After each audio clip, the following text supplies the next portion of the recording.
We left Beamer on Wednesday the 11th of September.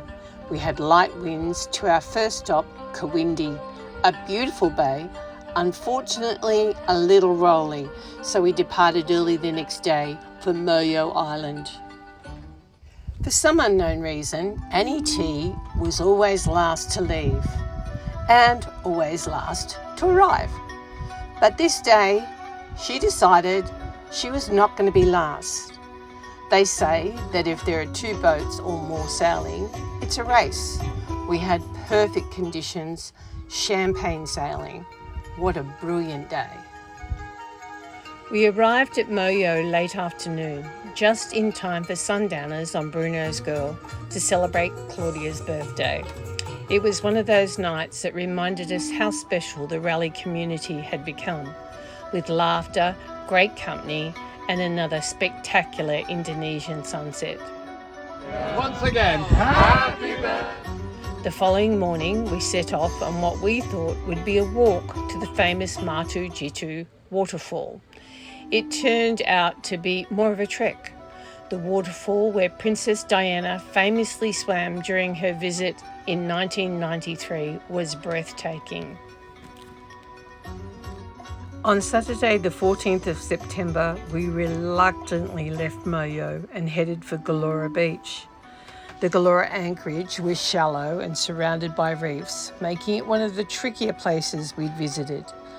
After carefully choosing a spot, we dropped the anchor, perhaps a little closer to a reef than we would normally like, but felt comfortable enough that we would be safe. Once ashore, the celebrations began. A seaplane landed right amongst the rally fleet as part of a tourism promotion. Watching it touch down between dozens of yachts anchored in the bay was quite a spectacle. We were then treated to a beautiful cultural welcome. Traditional dances, colourful costumes and local music created a wonderful atmosphere, giving us another glimpse into Indonesia's rich traditions and warm hospitality.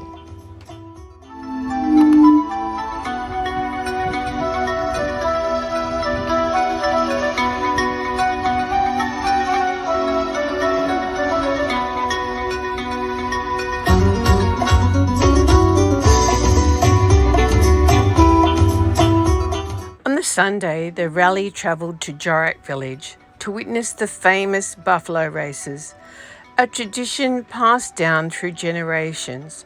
Beautifully decorated buffalo pairs thundered through a muddy arena while fearless jockeys balanced behind them, urging them towards the finish line. Quite a few of the rally crew joined. I was more than happy to watch from the sidelines. Ternyata apakah bisa kena saka jauh, saudara-saudara.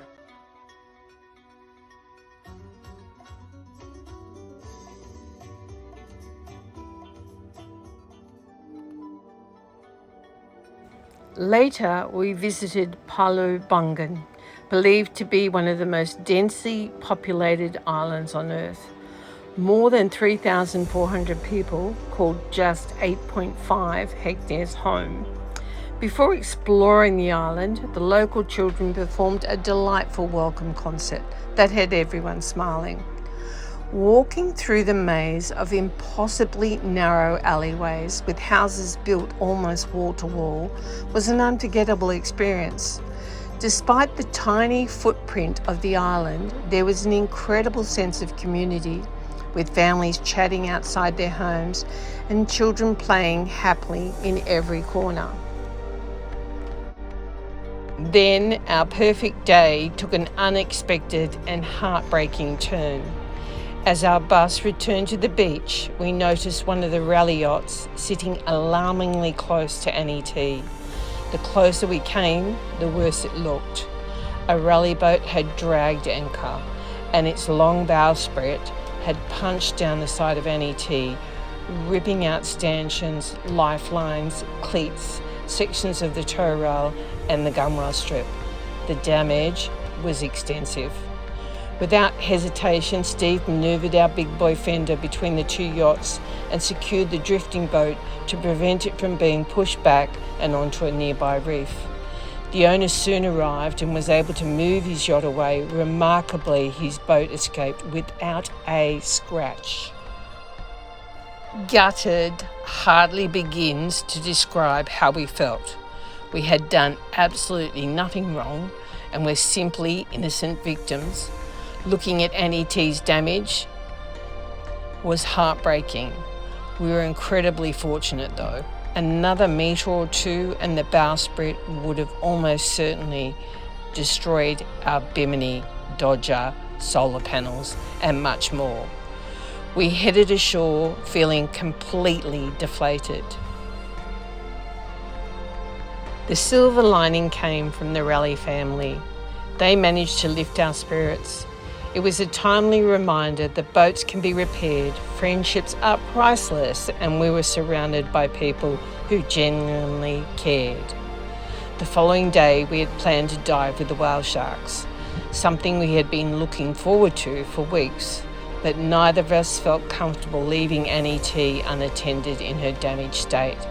Steve made some temporary repairs to stabilise the damaged stanchions and lifelines, allowing us to continue the voyage safely. On the 17th of September, we set off for Madana Bay, Lombok. Hopefully there we could begin organising proper repairs for Annie T. Every sailor knows cruising is rarely about the plan, it's about how you adapt. See you soon.